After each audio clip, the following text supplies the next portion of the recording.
Alors nous continuons notre lecture partagée du livre de l'Apocalypse.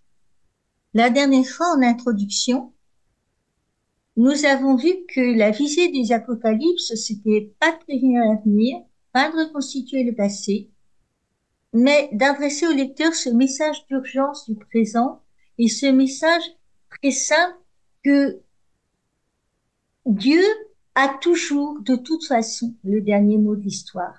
L'espérance, c'est la première force des communautés qui sont confrontés au paganisme triomphant et qui sont tentés de douter de tout, au milieu d'un monde par ailleurs accablé de toutes les souffrances possibles, qu'elles soient catastrophes naturelles ou malheurs sociaux, qui sont d'ailleurs décrits complaisamment dans notre Apocalypse. Et c'est une parole qui est mise en image. On a vu que c'était une révélation visuelle, nous allons voir des visions. Alors aujourd'hui, je voudrais vous présenter la vision inaugurale de Patmos, la première vision, et c'est au chapitre 1er, les versets 9 à 20. Alors comment nous allons procéder? Eh bien, dans un premier temps,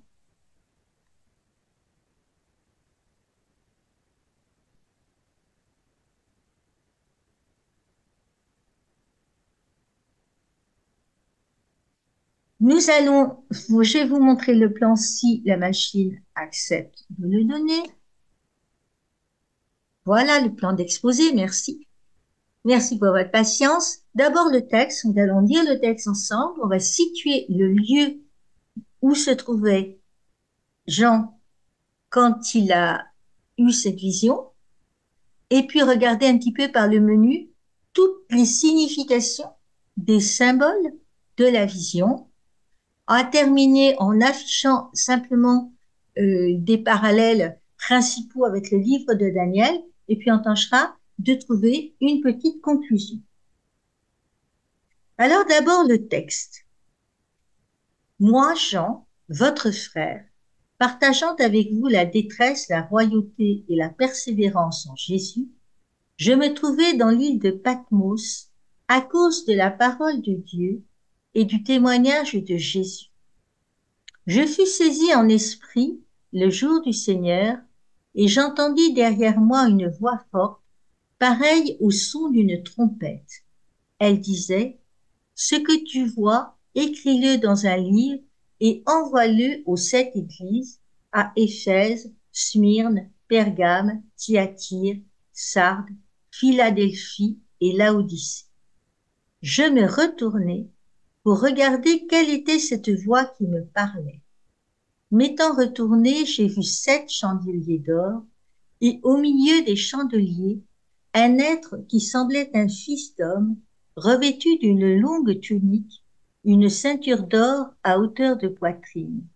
Sa tête et ses cheveux étaient blancs comme la laine blanche, comme la neige, et ses yeux comme une flamme ardente. Ses pieds semblaient d'un bronze précieux affiné au creuset, et sa voix était comme la voix des grandes eaux.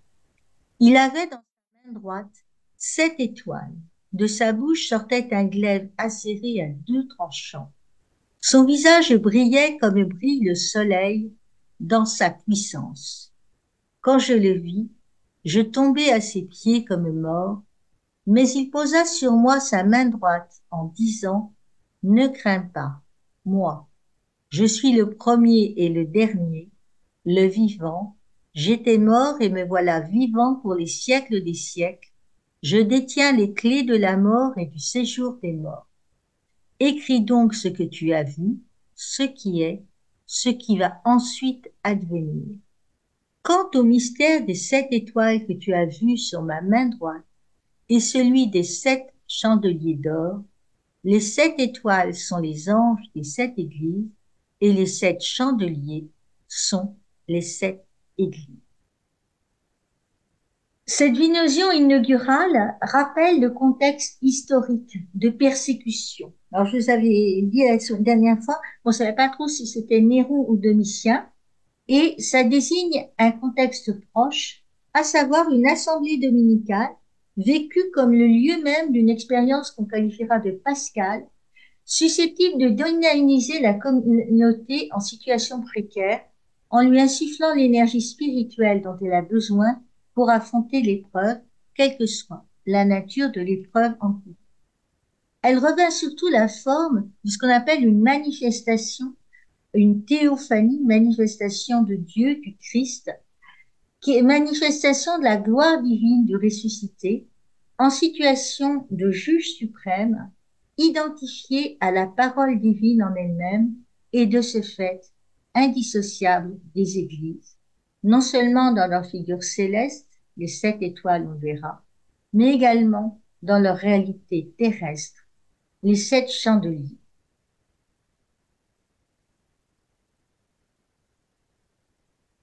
Regardons donc où est Patmos. Patmos, c'est un endroit où, vous le voyez, c'est dans une île en face de cette église. Et comme les prophètes autrefois, donc Jean est appelé pour sa mission. Il se nomme Jean, votre frère. C'est un prophète qui va parler à une communauté de prophètes et qui partage la condition chrétienne qui est de vivre en Jésus. Là, on peut encore se mettre sur le texte, donc le verset 10. Il est persécuté.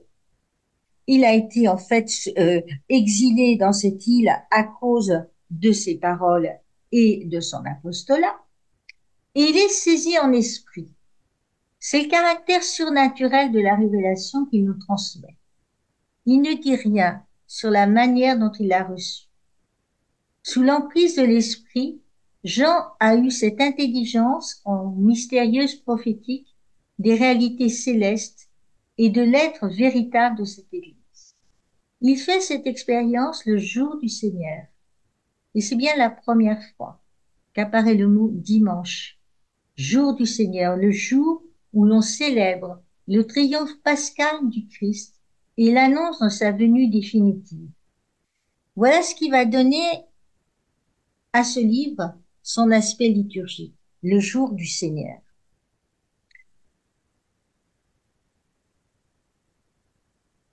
Il entend derrière lui la voix pareille au son de la trompette.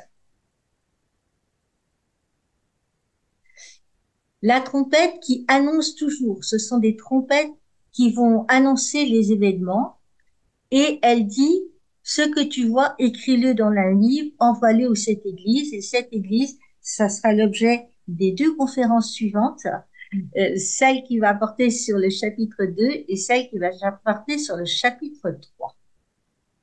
Il se retourne et il voit 7 chandeliers d'or.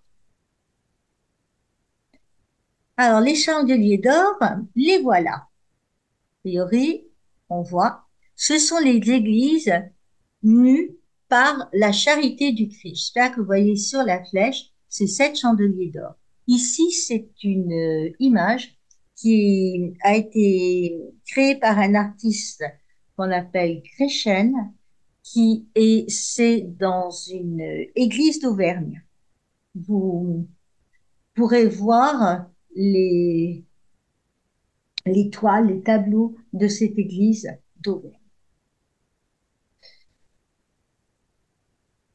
Il voit les 7 chandeliers d'or, 7, nombre indivisible, non composé, nombre de la plénitude, une chose complète en elle-même.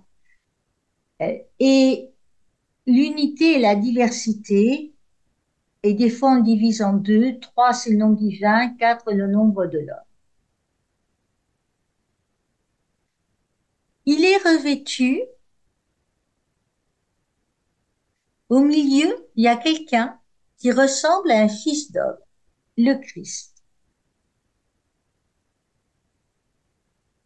Ce fils d'homme, il a une longue robe. La longue robe, la longue tunique, on va les trouver au psaume 133, verset 2. C'est une robe sacerdotale. Elle est passe, et on la trouve aussi, cette vision parallèle au livre de Daniel, chapitre 10, verset 5. Je levai les yeux et regardai. Voici, il y avait un homme vêtu de lin qui portait une ceinture d'or pur autour des reins. La ceinture qui en sert, elle, cette fois-ci, elle en sert non pas les reins, mais la poitrine. Cette ceinture représente la chasteté. Cette ceinture d'or, c'est donc aussi la fermeté judiciaire employée à apprécier et à juger le mal selon la nature divine, comme en d'autres endroits, la ceinture est la fermeté pour le service, la marche, le combat, l'intercession. C'est une ceinture de souverain sacrificateur et sa situation. Sa tête et ses cheveux étaient blancs comme neige, et ses yeux comme une flamme ardente. Au livre de Daniel, chapitre 7, verset 9, on voit, je continuai à regarder, des trônes furent disposés et un vieillard prit place. Son habit était blanc comme la neige et les cheveux de sa tête comme de la laine immaculée. Son trône était fait de flammes de feu avec des roues de feu ardent. Autrement dit, cette fois-ci, comme à peu près tout le temps, l'auteur de l'Apocalypse ne fait que reprendre des visions qui ont déjà été données, mais bien sûr, elles vont être actualisées, mises en place. Il a la tête et les cheveux blancs comme la neige, c'est signe de sagesse et d'éternité. Rien de tel que les cheveux blancs comme signe de sagesse. Ses yeux sont comme une flamme ardente, il voit tout. C'est un jugement scrutateur et consumant auquel rien n'échappe et qui n'épargne pas. On le retrouve au psaume 11, au livre de Jérémie, au livre d'Isaïe et au livre de Daniel, verset 10, chapitre 6. On lit « Son corps était comme la chrysolite, chrysos de l'or, lithos la pierre, son visage comme un éclair, ses yeux comme des torches de feu, ses bras et ses jambes avaient l'éclat du bronze poli, et le son de ses paroles était comme la rumeur d'une multitude. » Passons aux pieds maintenant. Ses pieds étaient de bronze ou d'airain ardent. Les reins de bronze sont des alliages de métaux à base de cuivre et d'étain désignés. Et donc, voilà ses pieds d'airain, mais les reins, c'est souvent dans la Bible l'emblème de la justice immuable de Dieu qui vient rencontrer sur la terre le péché où qu'il se trouve, soit pour juger et condamner, soit pour sauver éternellement par un jugement exercé sur la terre, soit pour sauver son peuple terrestre par un jugement gouvernemental, et ça on trouve en Zacharie 6.1, ou encore pour rétablir le royaume sur ce jugement, 1 Roi 7, 15 à 22. Donc voilà les reins. Les pieds d'airain, les pieds de bronze. Vous avez remarqué qu'il y a un texte aussi de vision où il y a en Daniel, les pieds d'argile. Eh ben non. Cette fois-ci, c'est du bronze. Nous sommes dans le Nouveau Testament, dans le lieu de l'espérance. La voix était comme la voix des océans. Les eaux sont, selon le cas, bienfaisantes ou dévastatrices. Et ici, il s'agit d'une voix majestueuse du Seigneur. C'est cette même voix que l'on retrouve au livre d'Ézéchiel, au verset 24 du premier chapitre, au verset 2 du chapitre 43. Il y a d'autres passages où les voix qui viennent auprès de lui portent un caractère de puissance majestueuse. On les retrouvera un peu plus loin au chapitre 14 et au chapitre 19 du livre de l'Apocalypse. Verset 16, il avait dans sa main droite 7 étoiles. Et les 7 étoiles, ce sont les, les évêques des églises. C'est l'image de la toute puissance spéciale de Jésus sur les évêques commis au gouvernement de son église, sa bienveillance. Les évêques sont comme des étoiles dans le firmament, destinés à éclairer et à diriger notre route dans la mer ténébreuse du monde. Et la main droite, c'est la force, la puissance. On le retrouve au livre de l'Exode, en Exode 15:6, au psaume 20, verset 6, dans le psaume 89 et au livre d'Isaïe, chapitre 41. L'autorité, la puissance, c'est envisagé sous leur caractère de lumière et d'ordre moral, et destiné à être des luminaires ou des lumières célestes sur la terre. Et vous voyez bien que petit à petit, ce visage se découvre, ce visage nous montre qui il est. Il nous montre cette bienveillance du Seigneur. Il a les 7 étoiles. Les évêques des églises sont dans sa main. Il a les chandeliers qui éclairent au milieu des ténèbres. Et voici que, on va continuer, de sa bouche sort un glaive acéré à 2 tranchants. Eh bien, ce glaive acéré, il s'agit de la parole. Bien sûr, de la bouche ne peut sortir qu'une parole. Et la parole d'évangile pour détruire l'hérésie, de quelque côté que l'hérésie la frappe. Son visage resplendit comme le soleil, pas tout de suite, et éblouissante clarté de l'évangile, gloire du ressuscité. Et quand je reprends la lecture de notre passage au verset 17, quand je le vis, je tombai à ses pieds, mais il posa sur moi sa main droite en disant, ne crains pas, moi je suis le premier et le dernier, l'alpha et l'oméga.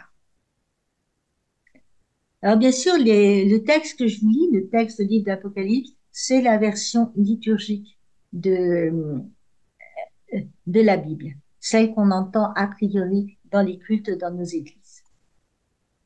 Et les textes parallèles, bien sûr au livre de Daniel, tandis qu'il me parlait, je m'évanouis la face contre terre, il me toucha et me fit mettre debout à l'endroit où j'étais. Encore en Daniel 10, 15 et 19, tandis qu'il me parlait, je me prosternais à terre en silence. Il me dit, n'aie pas peur, homme aimé de Dieu. La paix soit avec toi, sois très fort. Ça, c'est le cœur de l'Église. Nous accordons, n'aie pas peur, tu es devant moi, tu es face à moi, et je suis là, et regarde-moi comme je suis. Regarde-moi avec la puissance du tout. La paix soit avec toi. Je suis avec toi, tu es fort. Et Daniel ne s'y trompe pas. Tandis qu'il parlait, je repris des forces. Que mon Seigneur parle, car tu m'as rendu la force. On pourrait retrouver aussi au livre d'Isaïe, en Isaïe 48, 12, pardon. Écoute-moi, Jacob, toi, Israël, que j'ai appelé. Moi, je suis le premier et je suis le dernier. Le verset 18, j'étais mort et me voilà vivant pour les siècles. Vous voyez ici, dans ce tableau, que j'aime beaucoup, il a quitté la mort. Je suis l'alpha et l'oméga, celui qui est, qui était et qui vient. L'Hadès. Donc, j'ai le séjour des morts. Alors, qu'est-ce que c'est que ce séjour des morts? C'est Hadès, ça vient du grec hadou, donc et de Eidon. Et Hadès, c'est le lieu des profondeurs de la terre. L'Hadès, c'est le pouvoir administratif enlevé au Satan par la mort et la résurrection du Christ, et qui s'exerce pour faire entrer ou sortir, pour enfermer ou délivrer. Ici, c'est pour délivrer les corps de la mort et les âmes du lieu invisible, et non pas pour les y enfermer. Donc Hadès va être associé dans le grec biblique au Orcus, les régions infernales, les endroits sombres, noirs dans les profondeurs de la terre. Et d'ailleurs, on le dit au psaume, le psaume 94, notre psaume invitatoire du premier office de matin, il tient en main les profondeurs de la terre. Eh bien oui, le Seigneur est vainqueur de ces endroits. L'Hadès, c'est aussi la demeure des méchants, une place inconfortable. Ce lieu qu'on trouve en Nombre 16:33. Ils descendirent vivants au séjour des morts, eux et tout ce qui leur appartenait. La terre les recouvrit et ils disparurent du milieu de l'assemblée. Vous voyez bien qu'ici, c'est beaucoup plus fort. Alors, je ne résiste pas à vous partager un passage de, de la lettre de Jean-Paul II, Ecclesia in Europa, datée du 28 juin 2003. Et ce texte sur l'Europe, vous savez, qui a conclu un synode sur l'Europe, il est basé sur le livre de l'Apocalypse. Alors, de temps en temps, soyez pas étonnés si on peut citer.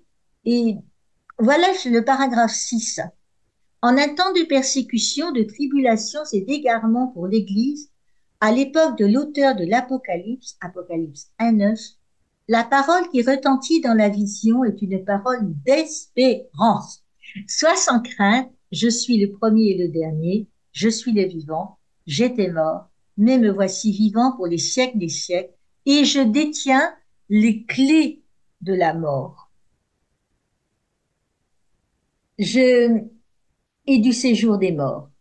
Nous sommes ainsi placés, je continue à lire Ecclesia in Europa, nous sommes ainsi placés face à l'Évangile, à la bonne nouvelle qui est Jésus-Christ lui-même. Il est le premier et le dernier. En lui, toute l'histoire trouve son commencement, sa signification, sa direction, son accomplissement. En lui et avec lui, dans sa mort et sa résurrection, tout a déjà été dit. Il est le vivant, il était mort, mais maintenant il vit pour toujours. Et on verra plus loin qu'il est l'ami. Il est présent et agissant dans son Église en prière.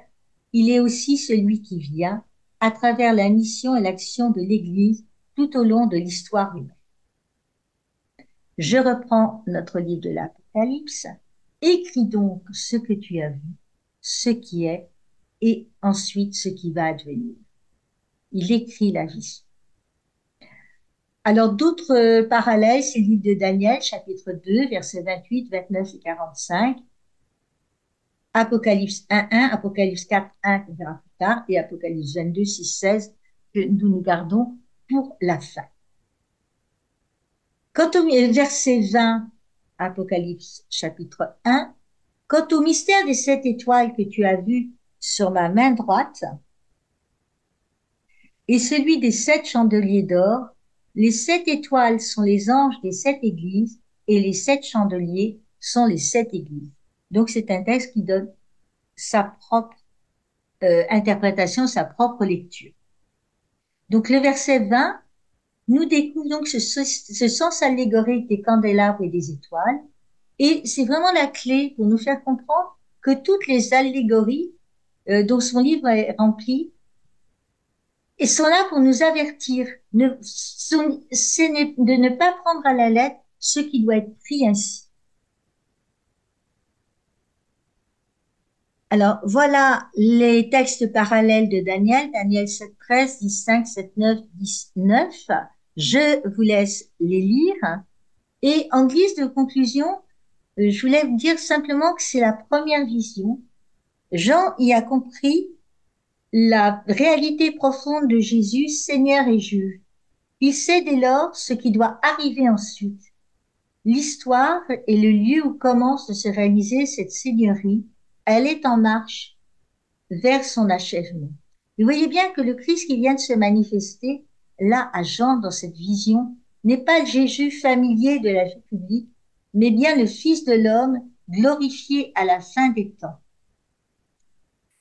Ce Fils de l'homme introduit auprès de Dieu pour en recevoir puissance et pouvoir de juge. Il est Dieu, puisqu'il a, je vous rappelle, les cheveux blancs. Il est prêtre et roi, puisqu'il a une robe blanche et une ceinture d'or.